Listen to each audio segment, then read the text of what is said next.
네, 안녕하세요. KC 전기기사 문제풀이 하고 있죠, 실기.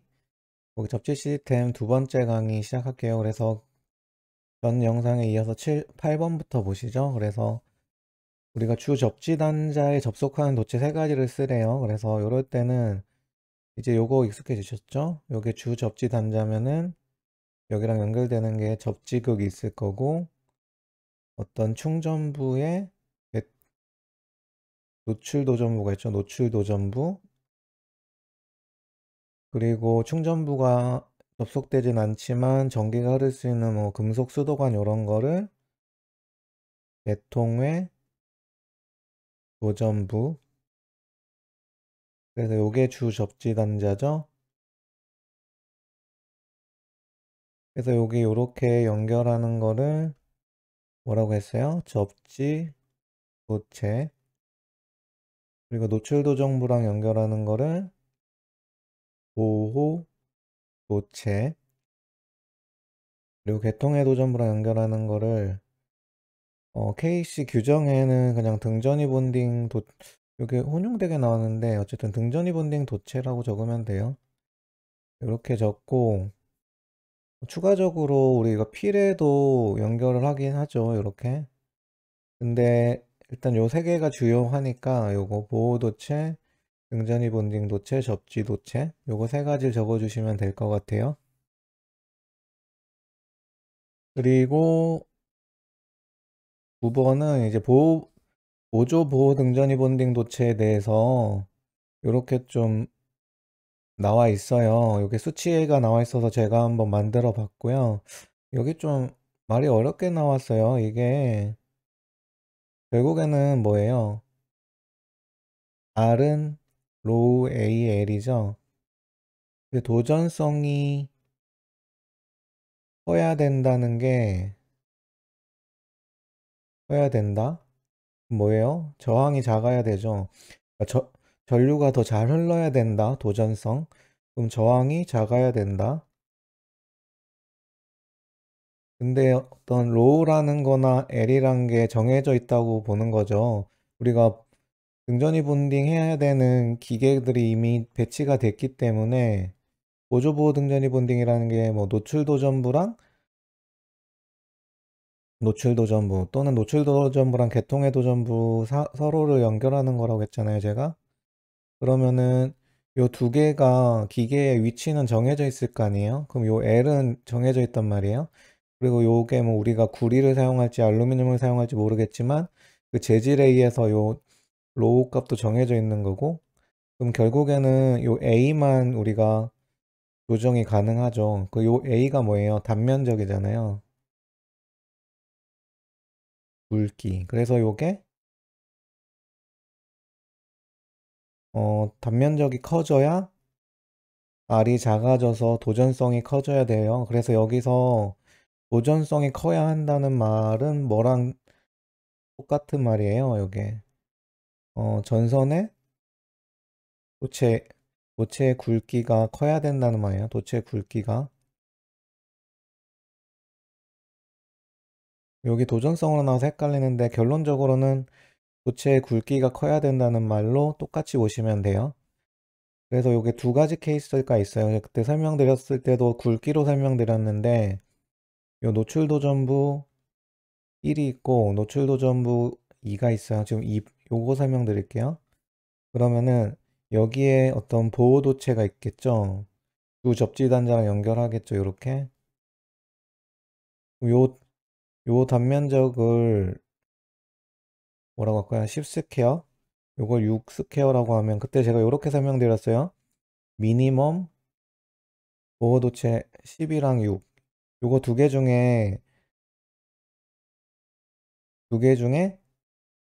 어 작은 애 지금 요게 아니라 요거 설명드리는 거예요. 그래서 요 두 개 중에 작은 애보다 커야 된 크게 요 보호등전이 본딩 도체를 굵기를 선정하라는 걸 얘기를 했었어요. 그 말이 요 말이에요. 보면은 노출도전부 간에 접속을 할 때는 더 작은 보호도체, 그러니까 요 두 개 중에 작은 보호도체의 도전성보다 커야 된다. 굵기보다 커야 된다. 그 말이죠. 그래서 1번이 그 말이고, 요것도 그래요. 요것도 제가 그때 설명드릴 때 노출 도전부가 있고 개통의 도전부가 있으면 여기에 우리가 주 접지 단자에 보호도체를 연결하죠. 그래서 요 단면적을 뭐 10스퀘어라고 하면 그쵸, 10스퀘어라고 하면 여기 요 보조보호 등전이 본딩 도체의 굵기는 요거의 2분의 1 보다 커야 된다고 그때 제가 설명을 드렸어요. 여기는 또 도전성으로 나왔는데 결국엔 요게 굵기예요. 어쨌든 그래서 요 보호도체의 요 2분의 1 그래서 요게 2분의 1이 되는 거예요. 그리고 요 보조보호 등전이가 어떤 케이블에 의해서 돼 있는 게 아니고 또는 이제 우리가 사용하는 선로 도체와 함께 이렇게 배선이 되지 않은 경우에는 이런 특례가 있어요. 그래서 요거는 그냥 키워드로 외워버리세요. 그래서 기계적 보호 된 거는 보조보호 등전이에서요. 된 거는 이제 구리도체, 알루미늄 해서 알루미늄은 똑같아요. 16으로 기계적 보호 안 된 거는 구리, 알루미늄 해서 요거 16인데 구리는 요게 2.5, 4 기계적 보호가 돼 있으면은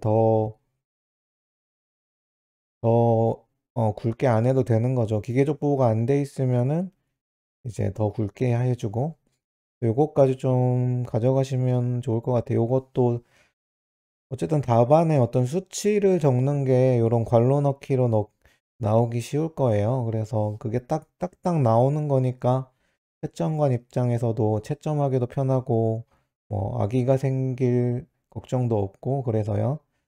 그래서 요렇게 나올 수 있으니까 이것도 시간 되시면 몇 번 반복해서 보세요.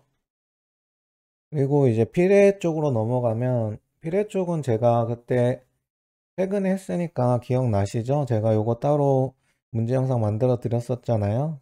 거기에 한 2개 정도 추가한 것 같은데 요거는 제가 저번에도 했던 거니까 한번 복습으로 봐요. 그래서 일단 우리가 외부 피레에 3개가 있다고 했죠. 수레부, 인하도선, 뭐예요? 접지극. 근데 요 수레부에 대해서 선정하는 방식이 있어요. 그러니까 어떻게 설치를 할까 해서 3개가 있었죠. 3개. 요런 건물이 있다고 봐요. 우리가 제일 많이 알고 있는 게 여기 피레침 설치하는 거. 근데 여기선 돌침. 그럼 좀 넓은 구역에 이렇게 기지물을 세우고 여기에 이런 식으로 도체를 설치할 수가 있어요. 요거를 수평 도체. 그리고 또 더 넓은 지역에 이렇게 아예 망을 까는 거예요. 메쉬 망을. 이게 메쉬 도체. 그래서 3가지 방법으로 선정을 할 수가 있고 그리고 우리가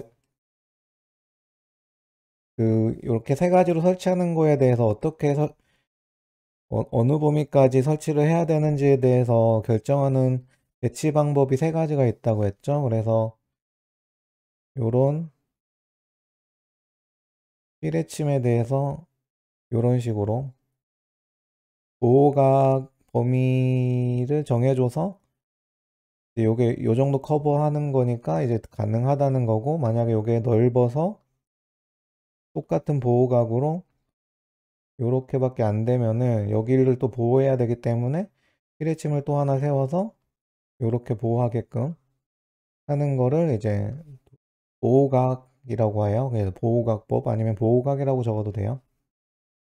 또 하나는 요런 건물이 있으면은 낙뢰를 하나에 제가 9라고 생각하라고 했죠. 그래서 요 반경에 따라서 요 9가 이제 요런 식으로 굴러간다고 보고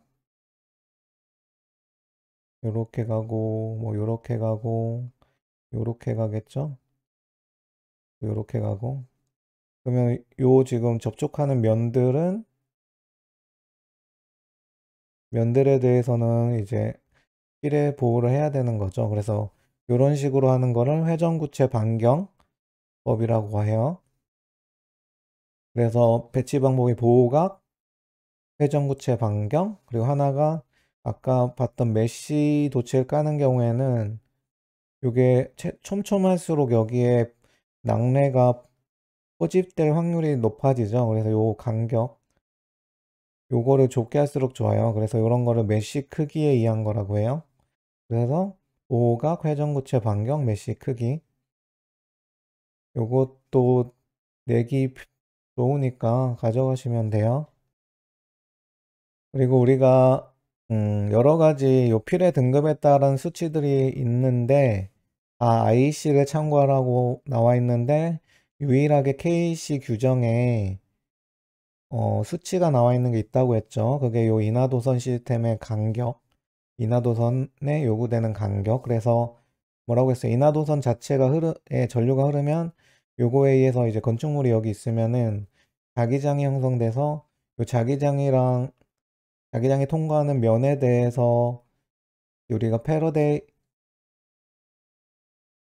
렌즈 법칙에 요게 자기장이 변화하면 어떤 기전력이 생길 거고 요게 회로 형성하면 또 전류가 흐르죠. 그래서 요게 전자파가 될 수도 있고 전류가 크면 요게 I제곱 R에 의한 열이 발생할 수도 있고 요런 게 문제가 되니까 요렇게 두 가닥 이상 설치를 해가지고 요렇게 해가지고 서로 상쇄되게끔 해서 요 영향을 줄이게 하는 거죠. 그래서 인하도선을 이제 여러 가닥을 시설할수록 좋은데 그때 요 인하도선에 요구되는 간격 요게 가까울수록 서로 상쇄되는 게 많아져서 더 효과가 좋겠죠.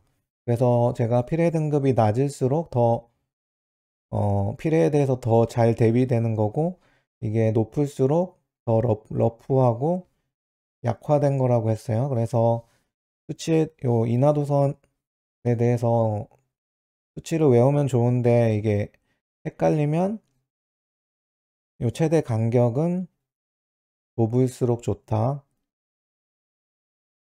그리고 요 수치 10, 15, 20이죠. 그래서 10m, 10m, 15m, 20m 요거 그냥 10, 15, 20인데 원투는 똑같다 해서 10, 10, 15, 20이에요. 근데 요게 1등급이 10인지 그러니까 이게 1, 2, 3, 4인지 1, 2, 3, 4인지 갑자기 헷갈리면 간격은 좁을수록 좋아요. 그리고 필해 등급은 낮을수록 좋아요. 그 보호 측면에서. 그래서 이쪽이 10, 10, 15, 20이 돼요. 그리고 우리가 필해 시스템이 처음에 외부로 온다고 했죠. 그래서 이런 주접지 단자 접지극해서 필해침, 인하도선 그래서 요걸 주접지 단자 연결해서 접지극으로 연결시키죠. 요게 외부인데 우리가 요 흐르는 전류에 의해서나 아니면 이제 근처에 어떤 유도래나 이런 거에 의해서 이쪽에 우리 케이블 같은 게 들어가면 요걸 타고 들어가거나 해서 내부에도 영향이 끼칠 수가 있어요. 그래서 그거에 대해서 필해 시스템을 구성하는 방법이 세 개가 있어요. 그러니까 하나가 등전이 본딩, 여기서는 이제 접지와 본딩, 그리고 요거는 이제 등전이를 하는 거예요. 그래서 제가 이렇게 얘기했잖아요. 인하도선 통해서 접지극으로 가는데 요 IA에서 전이차가 생기면 요게 문제가 되니까 접지와 본딩은 요 전이차를 아예 제로로 만드는 거고 그 다음에 정기적 절연 요거는 아예 절연을 통해서 전류의 침입이나 전압 자체를 이제 절연시키는 거예요. 델타 V를 0으로 하기 위해서. 그리고 서지 보호 장치는 우리가 SPD라고 하는데, 서지 보호 장치 요거는 내부로 침입하면 어떤 이런 크기의 델타 V를 어떤 기기가 근데 요만큼만 견딜 수 있다고 해요. 그러면 SPD 통해서 요거를 한 요만큼으로 제한시키는 거예요. 피레기처럼. 그럼 기기는 요만큼 버틸 수 있으니까 전압이 요 정도로만 제한돼서 침입이 되기 때문에 보호가 가능한 거죠. 요 델타 V를 줄여서 보호할 수 있는 거. 그래서 요 정기적 절연, 접지와 본딩, 서지 보호 장치 시설 요렇게 요게 내부 피레 시스템을 구성하는 방법이에요. 그리고 아까 우리가 내부 피레 시스템 중에 접지와 본딩 요게 등전이화라고 했어요. 그래서 이때 서로 접속하는 게 있는데 요 세 가지가 나와 있어서 제가 한번 적어 봤어요. 그래서 내부 시스템이라는 게 내부에 우리가 전원이나 통신선이 연결되는 모든 전기 설비라고 이해하시면 되고, 금속재 설비는 이제 그 건물 내부에 도전성으로 될 수 있는 설비들, 그리고 구조물에 접속된 외부 도전성 부분은 요런 거예요. 뭐 수도관 같은 게 밖에서 안으로 연결되잖아요. 그래서 요런 거나 가스관이나 뭐 요런 것들, 그런 것들이 이제 외부 도전성 부분이에요. 구조물에 접속된. 그래서 요 세 가지도 다른 거에 비해서는 요건 그렇게 중요한 것 같진 않은데, 어쨌든 모든 경우의 수에 대해서 대비를 하는 게 제일 좋으니까 제가 만들어 봤어요. 그래서 요런 거는 좀 외우기가 잘 안 외워지죠. 그래서 너무 똑같이 외우려고 하지 말고 요 두 개는 좀 직관적으로 좀 감이 와서 외울 수 있는데, 요거를 다 안 외워지면 어떻게 하면 될까요? 요 도전성 부분, 그러니까 구조물에 접속된 외부 도전성 부분 또는 뭐라고 하면 될까요? 계통의 도전부라고 해도 될 것 같아요. 그러니까 구조물에 접속된 계통의 도전부 뭐 이렇게 해도 거의 같은 의미니까 제일 좋은 건 요걸 그대로 쓰는 게 좋은데, 요렇게 적어도 뭐 다 틀린 답은 아니에요. 그리고 제가 이렇게 추가적으로 좀 또 만들어 봤는데, 아까 했던 내용들에 좀 추가적으로 한번 볼까요? 다음은 수레부 시스템의 배치다. 그래서 수레부는 뭐가 있었죠? 요 세 가지 하나로 배치법. 제가 아까 봤죠? 요 어떻게 배치하는가에 대해서 방법이 세 가지가 있고, 어떻게 설치하냐에 대한 게 세 개가 있어서 요게 돌침, 수평도체, 그다음 메쉬도체 있었고, 요것들을 어떻게 배치할까라는 게 세 가지가 있었죠. 요걸 하나씩 좀 그림으로 봐요. 요 피레침에 대해서 요렇게 보호각법, 그리고 낙뢰 자체를 그런 구로 생각해서 얘가 굴러가면서 건드는 면적에 대해서 그 배치 범위를 결정하는 걸 회전구체, 그 다음에 뭐 또 메쉬 도체는 어떻게 하지? 그래서 메쉬 간격.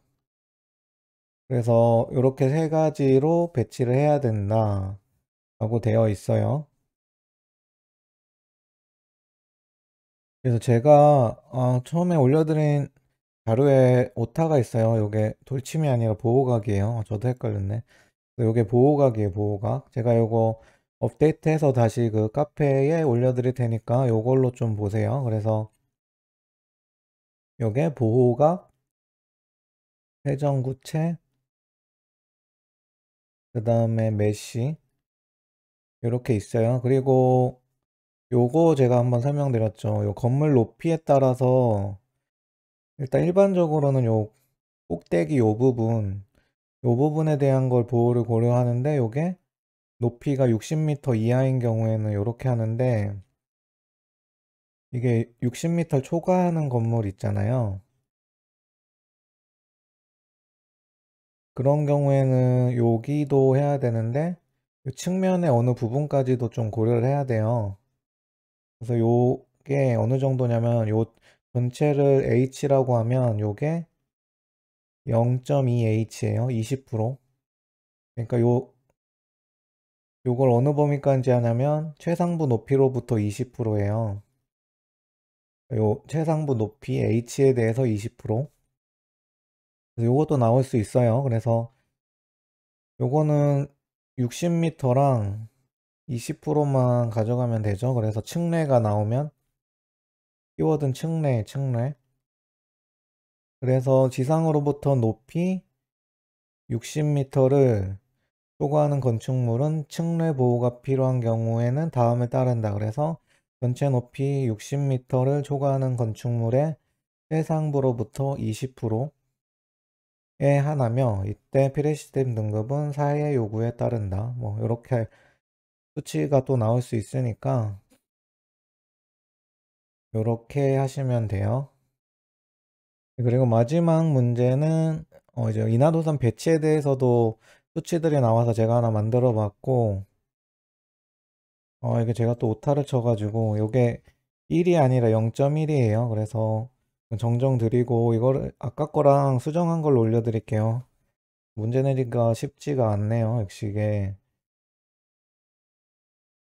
그래서 최대한 어 요것도 나올 수 있으니까 한번 볼까요? 그래서 요건 어떤 거였어요? 제가 설명드렸었죠. 이것도 인하도선은 뭐 기본적으로는 이런 건축물에 인하도선을 뭐 붙여가지고 시설할 수가 있어요. 근데 요걸 이격해야 되는 경우가 있는데 요 벽이 어떤 가연성 벽이면은 요 인하도선을 조금 이격을 해야 돼요. 아이고. 이격을 해야 돼요. 이격을. 요 이격이 0.1m예요. 그래서 이걸 0.1m로 이격을 하거나 요 인하도선의 단면적이 100 스퀘어 이상으로 해야 돼요. 그래서 0.1m 100 스퀘어 100 스퀘어 이렇게 해야 되고, 제가 아까 인하도선은 땅으로 가야 된다고 했죠. 그래서 인하도선은 두 가닥, 최소 두 가닥 이상으로 해야 돼요. 두 가닥 이상으로. 이 두 개가 가까울수록 좋겠죠. 근데 어쨌든 두 가닥 이상이어야 되고, 웬만하면 균등한 간격으로 배치를 해야 되고, 그리고 이 인하도선 수치 뭐였어요? 10, 10, 15, 20. KC에 유일하게 나오는 필해 등급별 어떤 수치니까 가져가세요. 그래서 이게 낮을수록 좋다고 했고, 그러니까 간격이 좁을수록 좋다고 했고, 등급은 낮을수록 좋다고 했어요. 그래서 이게 10, 10, 15, 20. 아니죠. 이게 10, 10이니까 3등급은 15, 4등급 20. 그래서 1, 2등급은 10, 10. 4등급, 3등급은 15, 4등급은 20m. 그리고 오타니까 이거 좀 다시 봐주세요. 이거 0.1m예요. 그래서 이렇게 마무리를 할게요. 그래서 다음 영상 일단 필기 만들고 그 다음 바로 설날이라서 그 전에 올릴 수 있으면 올려볼게요. 근데 일단 최대한 빨리 올려볼게요. 그래서 혹시 설 이후에 할 수도 있으니까 필기 공부하시는 분들 연휴에 또 공부하기 힘들죠. 그래서 그래도 연휴 때는 뭐 연휴라고 다 공부하지 마시고 하루 정도는 좀 그래도 쉬시면서 하세요. 그래야 더 잘 되는 거예요. 이게 공부라는 게 이 리듬이 중요해서 쭉 하는 것도 좋긴 한데 쉴 땐 좀 쉬어줘야 돼요. 그래서 연휴 잘 보내시고 새해 복 많이 받으십시오. 감사합니다. 이번 영상도 많은 분들에게 개념 원리를 통해 쉽게 이해가 되셨으면 좋겠습니다. 오늘 영상 좋으셨으면 구독, 좋아요 한 번씩 부탁드리겠습니다.